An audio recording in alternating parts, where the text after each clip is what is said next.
as women, as both consumers and investors, we bring something special to the table that is our point of view, that is the kind of lives we lead and the trends we see, and that we can spot trends that are going on among the people we know, even if we're not kind of super duper investors who spend our whole professional lives poring over spreadsheets and industry news.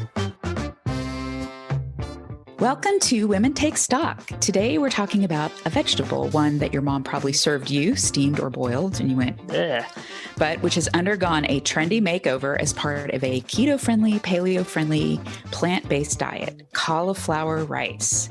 So what does cauliflower rice have to do with the stock market and your portfolio? We'll connect the dots for you.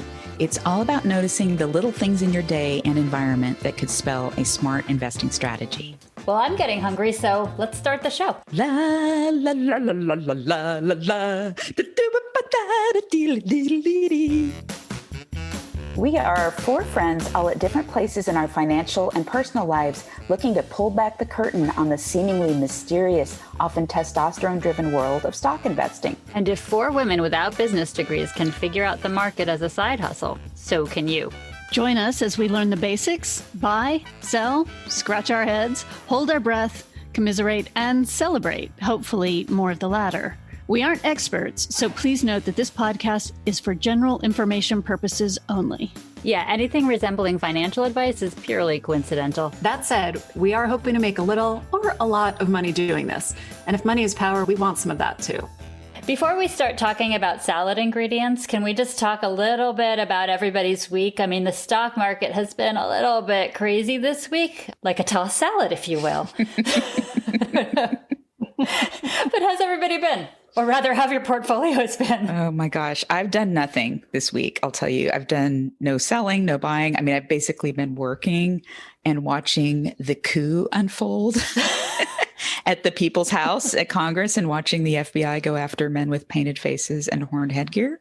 So haven't done much, but it's been interesting to see how the stock market has really been pretty resilient in the face of all of this. Yeah, I agree. I mean, and certainly there've been a ton of articles about this. It's like, why is the stock market still doing well when the entire world seems to be going up in smoke? We'll do a 30-minute segment on that and solve it later. We'll solve it. Yes. I have all the answers. I thought it was really interesting to see the whole crypto reaction to what was going on in the world this week. Dana, you probably were following this more closely than any of us, how it hit, Bitcoin hit all-time high and then careened down, it seemed, and we were all holding our breaths, and then it went back up. Yeah, it seems like it just hit another one of those blips, and it's like, what exactly is driving this? Was it what was going on in Washington that was driving this? Was it not? But I basically just sat with everything and let it ride and just held my breath and made it through. It seems like it's leveling out, and I'm feeling pretty good about the crypto scene. But some of my other regular stock holdings, I'm a little concerned about.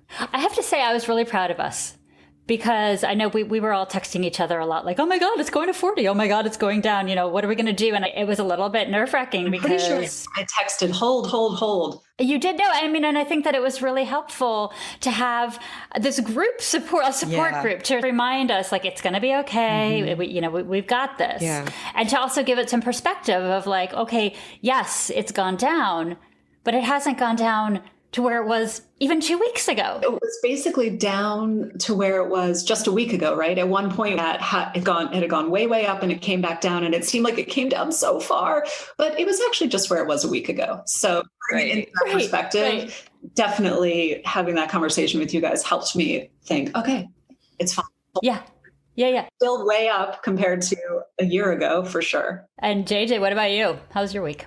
Yeah, mine was good. It was good to have this support from everyone as crypto went down so much. And because I did a little bit of early investing, but a lot of my investing was on this rise. So it was coming down and touching that, but it was good not just have the support, but also then to read around it more, and that at a point when banks and hedge funds and other folks are getting into crypto, I guess I felt, because Dana was like, yeah, hold, don't worry. It's only down to where it was last week. I thought, yeah, it's going to come back. it was a psychological level that's been reached and it's edged off that. In other news, my portfolio, I didn't do anything other than just kind of sit back and watch. But I had one of my marijuana stocks, Afria, went up something like $4 per share or something. That's awesome. It was a little mind boggling. And there was basically you high. I got higher on it. Yes. And there was uplift across some kind of marijuana stock. It's so funny that you're saying that because I did something which on the one hand, I'm very proud of myself. On the other hand, I'm now going, what did I do? I actually sold off all of my marijuana stock last week. You did? I did. We had talked before about trying to really hone in the number of companies that we're invested in or even, sectors that we're invested in so that we can learn more about that and become better experts in smaller places. And I decided that I was going to sell off the marijuana stuff because I was just really interested in the renewable energy space. So I actually sold off my Afria and I put it all into Plug. And Plug's popped, right? Yeah, so it wasn't all bad, right? I did fine, but I do feel sad about my marijuana stock. And in fact, I've been thinking of getting into marijuana stocks. You should have just sold me your stocks. Like on Craigslist. I got some marijuana stocks. Here's my little baggie. She's like a little dealer. Dana, did anything interesting happen to you this week? No, nothing at all. I was working. I started a new job, so I'm really focused on that. And it was a really good excuse to leave everything and not buy and not sell and just observe and talk to you guys and feel the support of not selling. Dana, we support you taking a break every now and then. It's good to know that you don't have to be on top of your portfolio 24/7 to still do okay. And actually, JJ, you kicked us into an interesting Motley Fool podcast the other day, and it kind of got us all thinking. Yeah, I enjoy Motley Fool podcast. If you can't always listen to ours, they're a good fallback. Exactly. Or if you want to listen to people who've actually been doing this for a few more years. It's a different perspective, Jen. Just as valuable as the Women Take Stock perspective, I think. We're more of a growth play, I'd say. So basically the guys and gals, but it was just guys on that day on the Motley Fool podcast, we're talking about Chipotle and this new menu item, cauliflower rice. And it was really interesting for them to talk about some of the basics of the company, the background, how Chipotle had been doing overall in terms of the pandemic and pivoting to allowing like delivery and pickup and drive through and whatnot. But they were talking about cauliflower rice. And I was outside in the garden pulling weeds. And one of the guys said, "Oh yeah, cauliflower rice. I mean, it seems weird to get excited about this menu item." And another one said, "Yeah, I think it's like big on the paleo diet or something." And I thought, guys, paleo? God, what is that? 4 or 5 years ago? It's keto now, dude. And it's like cauliflower rice as a huge trend for eating is probably a year and a half old. So it gave me this jolt because I thought it's funny. They're talking about cauliflower rice. Like who could have thought? And I guess that's something people like, where most women I know have been experimenting with cauliflower rice. I intend to Chipotle later. Oh, I guess they said it's on their test menu. I don't know if it's still on there, but yeah, to your point, JJ, they're like experimenting with a new customer base. Well, this customer base has been around and eating this staple item for quite a while. Yes. And of course, huge food companies or restaurants with lots of different outlets all over the country, they're not going to be on the cutting edge because they're trying to please lots of different customer tastes.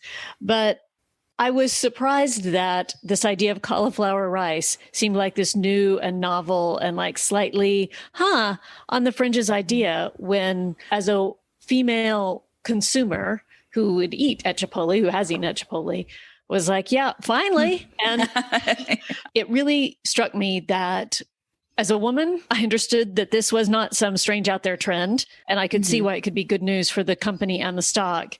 But it also reminded me that as women, as both consumers and investors, we bring something special to the table that is our point of view, that is the kind of lives we lead and the trends we see, and that we can spot trends that are going on among the people we know, even if we're not kind of super duper investors who spend our whole professional lives poring over spreadsheets and industry news. When we're looking for things to invest in or for positive things that are happening for the companies that we follow. Now, that's obviously not the case with every single new menu item for every single fast food company. But JJ, to your point too about women kind of not being so shocked by, cauliflower rice. It's like, as you go through your day, and we've talked about this before, you don't need to have all of this experience, although it's nice to have investor experience. And that's what we're trying to help our listeners gain. But your existence and what you're interested in and what you notice is important as it relates to investing. And I think companies are starting more and more to pay attention to things that women have been paying attention to for a while now. And so as you go through your day, think about, what is it that I'm interested in? What is it that I'm eating? What gives me pleasure? I mean, companies are thinking this way too, but we're sort of ground zero for that in a way. And what's so interesting, Tula and JJ, I think you've read a bit more research about this than I have, but this is playing out in terms of corporate boards, and that companies that have more diverse leadership are seemingly doing better, which makes sense because that means that they've got eyes and ears in different parts of the world. Absolutely. Well, there've been some interesting studies that show that women who do take the plunge into stock investing, although they lag, they outperform men. Warwick Business School, this is over here in the UK, did a study of 2,800 men and women. And not only did the women outperform the FTSE 100 over a 3-year period, they achieved better returns than their male counterparts, up to 1.8 percentage points. Amazing. Another outfit, Hargreaves Lansdowne, it's the UK's biggest consumer investment platform, found women investors had the edge, returning on average 0.81% more than men over a 3-year period. That might not seem like a lot until you consider that over, say, 30 years, the time we might be investing, the average woman would end up with a portfolio worth 25% more than the average man. Woo! Ladies. Kind of makes me think that if you're shopping around for a financial advisor or broker, that maybe this is something that you should consider. Yeah, right. It's interesting though. I wonder, we should do a show or have somebody on to talk about why that is. Like, are women smarter? Not smarter. Well, they are smarter. Yes, women are smarter. I was going to say their style of investing. It must have something to do with, I wonder what it has to do with. I guess that's the question I'm asking. What does that have to do? Yeah. Like they know what their kids are into. They know what their husband's into. They've got the 360 view. It may also be that the socialization of women to not be so confident and just barge in and say, yeah, I got it. I know I'm brilliant. Mm-hmm. That as a result, they may do more research or be more conservative with their investments, but over the long term, they make better returns. Mm-hmm. Interesting. Does anybody have anything in their life that could become a cauliflower rice?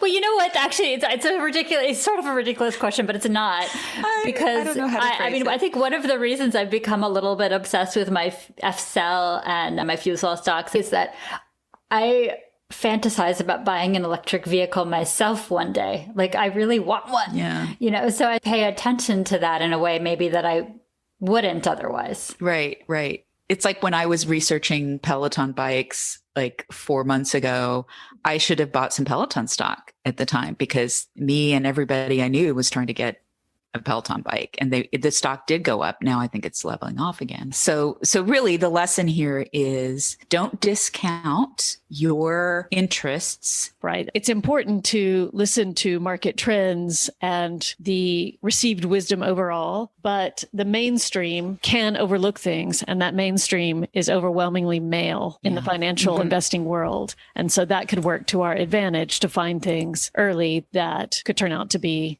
good investments, as long as we do all the other stuff, right? All the research and all the due diligence. Right. It's like our superpower. Yeah.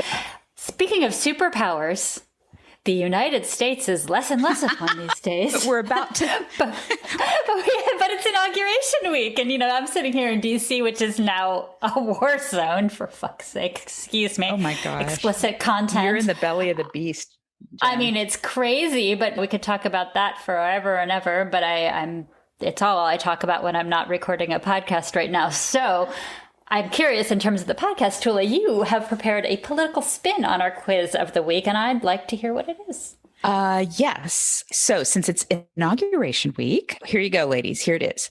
Does the stock market tend to do better with Democrats or Republicans in the White House? Oh, that is such an important question. Mm-hmm.